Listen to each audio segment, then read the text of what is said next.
मुटुको अपरेसन गर्ने चिकित्सा पढाइ हुने भनेको जनरल सर्जरी पछि एमसीएच हो। त्यो नेपालमा टिचिङ अस्पतालमा 2टा सिट छ। नेम्समा पनि 2टा सिट थियो। नेम्सको सिट खाली भएको थुप्रै वर्ष भइसक्यो। टिचिङको सिट 3 वर्षदेखि खाली छ। त्योभन्दा अघिल्लो वर्ष पनि 1 जनाले मात्रै पढेका हुन्। 30 जना मात्रै मुटुका अपरेसन गर्न सक्ने डाक्टरहरू अहिले नेपालमा छन् र हामीलाई चाहिने चाहिँ 100 जना अथवा त्योभन्दा बढी हो। र अहिले यो जुन स्थिति छ, अब एउटा जेनेरेसन अहिले मुटुका अपरेसन गर्न सक्ने जेनेरेसन सकिसकेपछि एउटा स्थिति यो पनि आउन सक्छ कि मुटुका अपरेसन गर्ने डाक्टरहरू नै नेपालमा नहुने हुन् के भन्ने पनि डर पनि छ। वात्सल्य नेचुरल आइभीएफ आधुनिक चिकित्सा, उच्च सफलता दर, अन्तर्राष्ट्रिय स्तरको उपचारद्वारा सन्तान प्राप्ति सम्भव छ। चितवनमा काठमाडौँमा हुने सबै खालको मुटुको अपरेसन हुन्छ। मुटुको मात्र हैन, रगतको नलीको अपरेसनहरू पनि र फोक्सोको अपरेसन पनि काठमाडौँमा जे हुन्छ सबै चीज चितवनमा पनि हुन्छ। नेपालमा मुटुका कस्ता अपरेसन सम्भव छ? नेपालमा अब मुटुका लगभग सबै अपरेसनहरू सम्भव छन्। कार्डियक ट्रान्सप्लान्ट हुँदैन र एकदम कम्प्लेक्स कन्जेनिटल डिजिजहरू जन्मजात हुने एकदमै कम्प्लेक्स कुनै हुँदैनन्। लगभग नत्र 79% मुटुका सबै अपरेसनहरू नेपालमै सम्भव छन्। ती भनेको मुटुका अपरेसनहरू साधारणतया हामी जन्मजात हुने मुटुका रोगहरूको अपरेसन गर्छौँ। तिनीहरू भने जन्मदेखि निलो भएका बच्चाहरू अथवा मुटुमा प्वाल भएका बच्चाहरू, मुटुबाट बाहिर निस्किने नलीहरू साँघुरा भएका बच्चाहरूको हुन्छन्। त्यसपछि वयस्क भएपछि गर्ने अपरेसनमा मुटुका भालहरू फेर्ने अथवा मर्मत गर्ने अपरेसनहरू हुन्छन्। ती साधारणतया नेपालमा चाहिँ बाथ रोगपछि मुटुको भाल बिग्रिएका मान्छेहरूको त्यस्तो अपरेसन हुन्छ। त्यसपछि त्योभन्दा अलिकति उमेर बढेपछि चाहिँ मुटुका रक्तनलीहरू साँघुरो भएर हुने कोरोनरी आर्टरी डिजिज जसलाई भन्छौँ त्यसलाई बाइपास गर्ने अपरेसनहरू हुन्छ।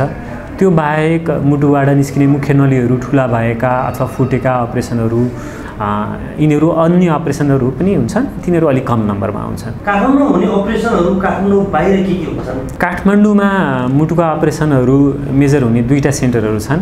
त्यो शहीद गङ्गालाल नेसनल हार्ट सेन्टर हो। अर्को टिचिङ हस्पिटलको प्रेमिसेसमा मनमोहन हस्पिटल छ, त्यहाँ हुन्छ। त्यो बाहेक मुटुका अपरेसन गर्न सक्ने ठाउँ काठमाडौँ बाहिर पनि अब बिस्तारै बढिरहेका छन्। जस्तो चितवन मेडिकल कलेजमा मुटुको अपरेसन हुन्छ, धरानमा बीपीकेएचएसमा मुटुको अपरेसन हुन्छ, विराटनगरमा नोबल मेडिकल कलेजमा पनि मुटुको अपरेसन हुन्छ। तर नम्बरमा त्यो अलिकति काठमाडौँभन्दा कम छ। त्यो सायद चाहिँ एउटा कारण चाहिँ के हो भने मुटुको अपरेसन काठमाडौँमा जुन अपरेसनहरू 2टा मेन सेन्टरमा हुन्छ त्यसमा चाहिँ गभर्नमेन्टको सहयोग प्रशस्तै छ। तर त्योभन्दा बाहिरका सेन्टरहरूले चाहिँ गभर्नमेन्टले हेरिदिएको छैन। त्यसकारण पनि होला।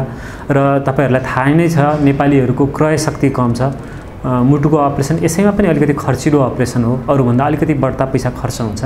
त्यसकारण पनि बाहिर हुन अलिकति कम नम्बरमा भएको कारण त्यो हुनु। चितवनको कुरा गर्दा चितवनमा काठमाडौँमा हुने सबै खाले अपरेसन हुन्छ? चितवनमा काठमाडौँमा हुने सबै खालको मुटुको अपरेसन हुन्छ। मुटुको मात्र हैन, रगतको नलीको अपरेसनहरू पनि र फोक्सोको अपरेसन पनि काठमाडौँमा जे हुन्छ सबै चीज चितवनमा पनि हुन्छ। काठमाडौँमा र चितवनमा अपरेसन गर्दा चितवनमा हुने जटिलता के हो? चितवनमा हुने जटिलता चाहिँ एउटा चाहिँ हाम्रो इन्फ्रास्ट्रक्चर राम्रोसँग डेभलप नभएर, सप्लाई चेन राम्रोसँग डेभलप नभएर पहिला चाहिँ हामीलाई सामान पाउन जति बेला हामीले पहिला 2 वर्ष अगाडि अपरेसन सुरु गरेका थियौँ त्यसकारण सामानको अवेलेबिलिटी, सामानहरू ल्याउनलाई नै हामीलाई अलिकति अप्ठ्यारो भएको थियो। त्यो अप्ठ्यारो अब अहिले हामीसँग त्यो अप्ठ्यारो छैन। अर्को अप्ठ्यारो भनेको ब्लड ब्याङ्कको अप्ठ्यारो। चितवनमा ब्लड ब्याङ्क त छ तर ब्लड प्रडक्टहरू सबै सजिलोसँग राम्रोसँग पाइँदैन। ब्लड डोनेसन गर्ने कल्चर पनि नेपालमा अरू देशभन्दा त राम्रो हो तर चितवनको भन्दा काठमाडौँमा अलिकति राम्रो छ जस्तो लाग्छ। त्यसकारण ब्लडको अवेलेबिलिटी पनि चितवनमा अलिकति कम छ। अदरवाइज अरू सबै कारणले हामी काठमाडौँभन्दा चितवनमा धेरै अप्ठ्यारो केही पनि छैन मुटुको अपरेसन गर्नको लागि। तर अझ म भन्छु खास गरिकन मुटुको अपरेसनको लागि अथवा अन्त कतैबाट आउनको लागि काठमाडौँभन्दा सेन्टर त सायद चितवन नै हो। देशको परिस्थिति हेर्दाखेरि, राजमार्गको स्थितिले हेर्दाखेरि त चितवन अझ सेन्टर हो।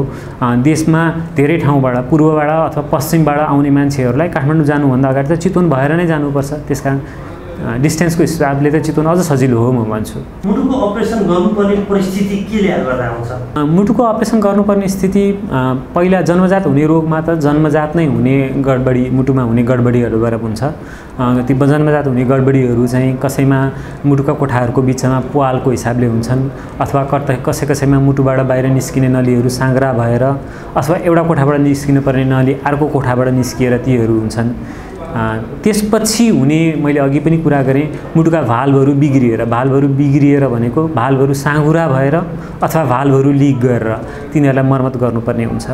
त्यसपछि उमेर जाँदै गर्दाखेरि अहिले हाम्रो नेपालमा अथवा साउथ एसियामा नै चाहिँ कोरोनरी आर्टरी डिजिज चाहिँ एकदमै बढेको छ। त्यो भनेको हाम्रो खानपान, रहनसहन र मधुमेह र ब्लड प्रेसरको स्थिति बढेको कारणले पनि हो। त्यसले गर्दाखेरि चाहिँ मुटुका रगतका नलीहरू साँघुरा भएर हुने कोरोनरी आर्टरी डिजिजहरू बढ्दैछन्। त्यसले गर्दाखेरि मुटुको बाइपास अपरेसन गर्नुपर्ने हुन्छ। त्यसलाई कम गर्न के गर्न सकिन्छ?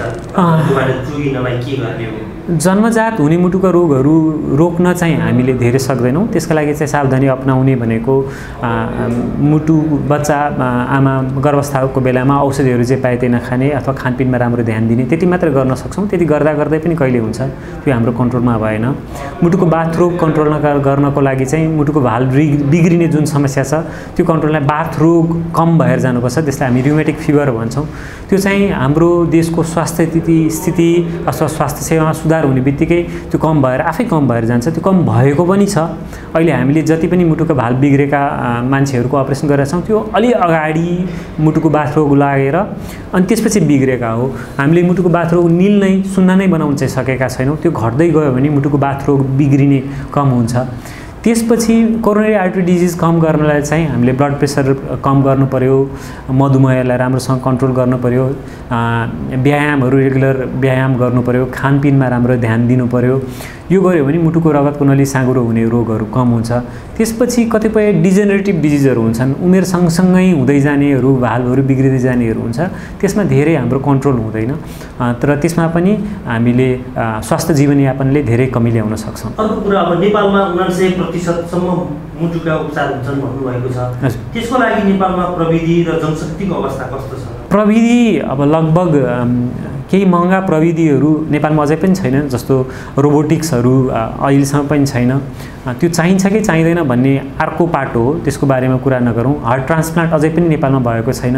त्यो चाहिन्छ कि चाहिँदैन भन्ने कुरो पनि अर्को पाटो हो। त्यो बाहेक अरू प्रविधिहरू चाहिँ अरू अपरेसन गर्नको लागि प्रविधिहरू सबै उपलब्ध छन्। जनशक्तिको कुरा गर्ने हो भने चाहिँ मुटुका अपरेसन गर्ने समग्र रूपमा नेपालभरिमा सर्जनहरू गर्न सक्ने अवस्थाका सर्जनहरू जम्मा 30 जना छन् होला।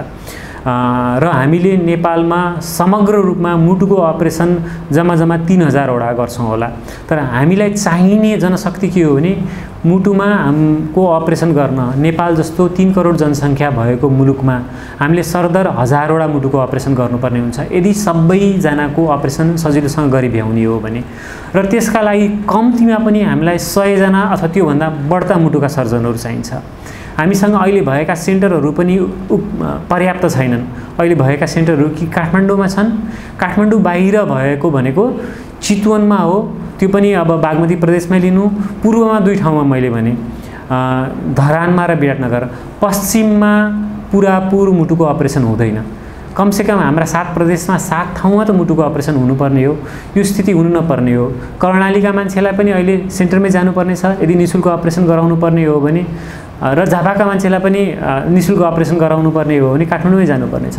यो अवस्था सकियो भने र मुटुको अपरेसन गर्ने अवस्था सरकारले समायोजन गरेर अथवा फ्रीमा अपरेसन गर्ने सुविधा अरू ठाउँमा पनि मिलाइदियो भने, कमसेकम 7 प्रदेशमा 7 ठाउँमा हुने अवस्था मिलाइदियो भने मुटुका अपरेसन गर्ने डाक्टर पनि बढ्छन् र मुटुका रोगीहरूले पनि सुविधा पाउँछन्। अहिलेको स्थितिमा कति छन् त मुटुको अपरेसन गर्ने चिकित्सकहरू र अब आउने दिनमा कति आउँदैछन्, के छ? अहिले जम्मा 30 जना छन्। मुटुको अपरेसन गर्ने चिकित्सा पढाइ हुने भनेको जनरल सर्जरी पछि MCH हो। त्यो नेपालमा टिचिङ अस्पतालमा 2टा सिट छ। नेम्समा पनि 2टा सिट थियो। नेम्सको सिट खाली भएको थुप्रै वर्ष भइसक्यो। टिचिङको सिट 3 वर्षदेखि खाली छ। त्योभन्दा अघिल्लो वर्ष पनि 1 जनाले मात्रै पढेका हुन्। अहिले मैले अघि भनिहालेँ 30 जना मात्रै मुटुका अपरेसन गर्न सक्ने डाक्टरहरू अहिले नेपालमा छन् र हामीलाई चाहिने चाहिँ 100 जना अथवा त्योभन्दा बढी हो। र अहिले यो जुन स्थिति छ, अब एउटा जेनेरेसन अहिले मुटुका अपरेसन गर्न सक्ने जेनेरेसन सकिसकेपछि एउटा स्थिति यो पनि आउन सक्छ कि मुटुका अपरेसन गर्ने डाक्टरहरू नै नेपालमा नहुने हुन् के भन्ने पनि डर पनि छ।